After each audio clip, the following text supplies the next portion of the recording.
here, this is Dr. Kelly, and I wanted to review your mind map as well as your text on the discussion board. So when I go to, let me just click over to your discussion board list here for a minute. But just be careful when you're copying things over that you don't get this white line. When it's copied over, it gets a little strange. So just make sure that you know how to remove that. You can remove that by going into the HTML post.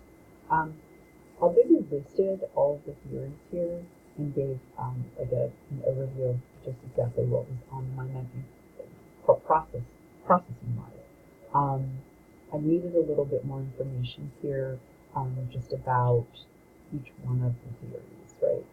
Just maybe a couple words or so, just to differentiate the theories and see that you understood what these theories are and to give us a sense of that. So just be aware of that. So novice to expert is Bender, right? Bender is the theorist that actually created novice to expert machine learning, and that is in nursing, which is very interesting and kudos to us for that. This is a group. The view of knowledge, I find that is correct, and the view of learning, right? So remember, this is about learning, not about knowledge. So the learning comes from what? Right? So just make that clear that when you're talking about the view of learning, that you're using the actual term learning, not just going back to knowledge, right? Because knowledge and learning are quite different, right?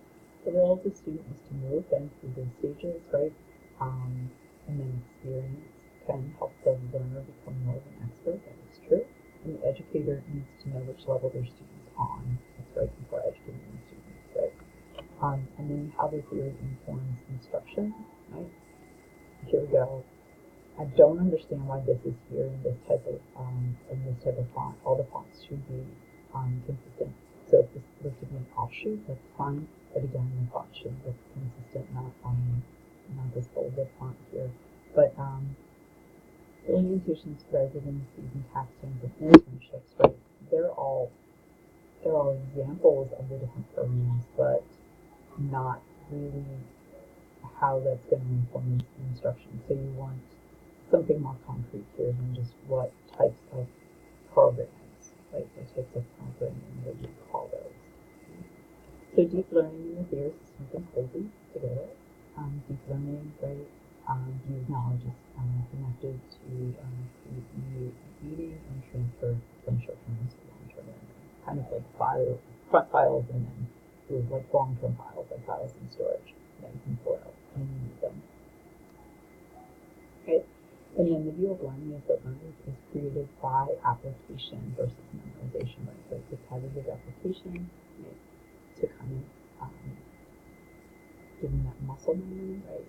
To make sure that students are learning. Think about the kind of things that you could do here for deep learning. Again, we have this little disconnect here with how you've shown this, right?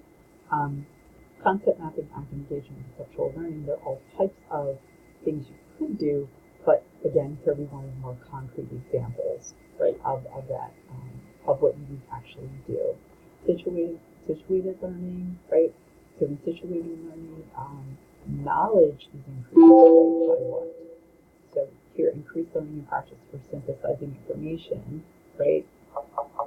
How you need the word knowledge in here to show me that you understand that this is the way the increased learning, not the view of learning, right? So learning wasn't mentioned in the view of learning, right?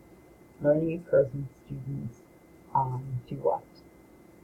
Knowledge is created when, right? So think of answering those questions when you're talking about the view of knowledge and learning in your paper for any of the theories that you're using. Okay? So for situated learning, right, I find that you've explained this correctly to be involved in group type activities of reflection and collaboration.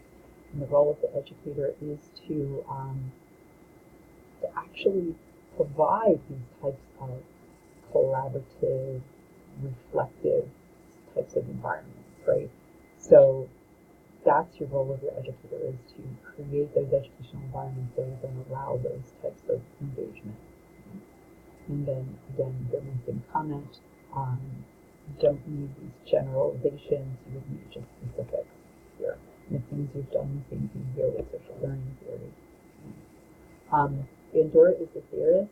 Again, you cannot talk about Bandura unless you're talking about here self-efficacy. So the view of knowledge is tied to self-efficacy as well as the view of learning.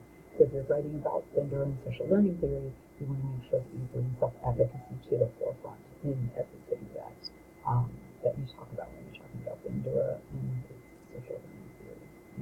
And students, the role of the student is to become not necessarily to become confident, because they should be confident that they can learn, right? In their learning, they're confident that they can learn. That's why they do learn, right? And using self-efficacy, right? To use their self-efficacy to extend their learning and knowledge, right? And achieve goals, right? Even sometimes in the case of not. I didn't say that correctly, responding to the educational environment the first time. So, if you have any questions about any of my feedback, please feel free to email me.